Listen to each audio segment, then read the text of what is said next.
Milestone ট্র্যাজেডির সুষ্ঠু তদন্ত, বিচার ও সারা দেশের শিক্ষার নামে কোচিং বন্ধের দাবি দিয়াবাড়ি ক্যাম্পাসের সামনে কাফন মিছিল ও মানববন্ধন কর্মসূচি পালন করছে নিহত ও আহতদের পরিবার। সেখানে আছেন সহকর্মী মাহফুজা মুসলিহি, সরাসরি যুক্ত হচ্ছে তার সঙ্গে। মুসলিহি, শিক্ষার্থীদের পরিবারের লোকেরা তো মানববন্ধন করছেন, তারা কি বলছেন এবং আপনার মাধ্যমে আসলে তাদের দাবিগুলো একটু জানতে চাইবো। দর্শক, আমাদের সহকর্মী মাহফুজা মুসলিহি আছেন মাইলস্টোন স্কুলের সামনে। কলেজের যেই প্রশাসনিক ভবন, স্কুল ভবন, হায়দার আলী ভবন, সেখানে কিন্তু বিমান বিধ্বস্তের ঘটনায় অনেক শিশু মারা গেছে এবং এই যে মৃত্যুর পেছনে যে দায়ী করার যে বিষয়টি, সেটি কিন্তু বারবার নিহত এবং আহতদের যারা বাবা মা বা অভিভাবক এসছেন এখানে, তারা কিন্তু সকাল থেকে কাফন মিছিল এবং মানববন্ধন কর্মসূচি কিন্তু তারা পালন করছেন এবং এই কর্মসূচিতে কিন্তু তারা 9 দফা দাবি দিয়েছেন এবং দাবি পূরণ করার জন্য কিন্তু সরকার এবং যারা স্কুল কলেজ কর্তৃপক্ষ রয়েছেন তাদের দৃষ্টি আকর্ষণ করেছেন।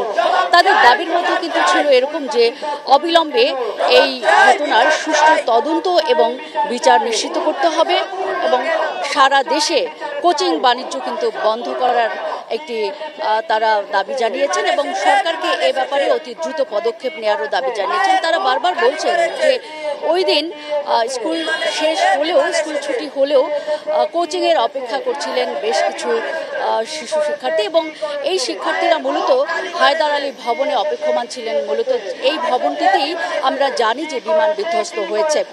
আরেকটি যে বিষয় আমরা লক্ষ্য করেছি, বিক্ষুব্ধ অভিভাবক যারা, তারা বারবারই অভিযোগ তুলেছেন যে স্কুল শাখার যে প্রধান শিক্ষিকা, তিনি কিন্তু খাদিজা তার নাম, তিনি বারবার প্রেশার ক্রিয়েট করেছিলেন অভিভাবকদের যে তারা যদি কোচিংয়ে না দেয় সন্তানকে, তাহলে তাদের পাস মার্ক দেওয়া হবে না। এরকম এক প্রেক্ষিতে কিন্তু বারবার শিক্ষকদের প্রতি তারা অভিযোগ এনেছেন যে আসলে শিক্ষার্থীরা এই ভয়েই পাশের মার্ক বা সাফল্যের আশাতেই মূলত তারা কোচিংয়ে যেতেন এবং স্কুল শেষে যদি তারা কোচিংয়ের জন্য অপেক্ষা না করতেন, তাহলে হয়তো এতগুলো শিশুর প্রাণ ঝরে যেত না। এরকম একটি অভিযোগ কিন্তু এই কর্তৃপক্ষের বিরুদ্ধে তারা করেছেন এবং তারা বারবার যেটি বলছেন, আজকে কিন্তু মানববন্ধন বা কাফন মিছিল যখন চলছিল, তখন এখানকার শিক্ষক দুজন এসে একজন অভিভাবকের গায়ে হাত দিয়েছেন।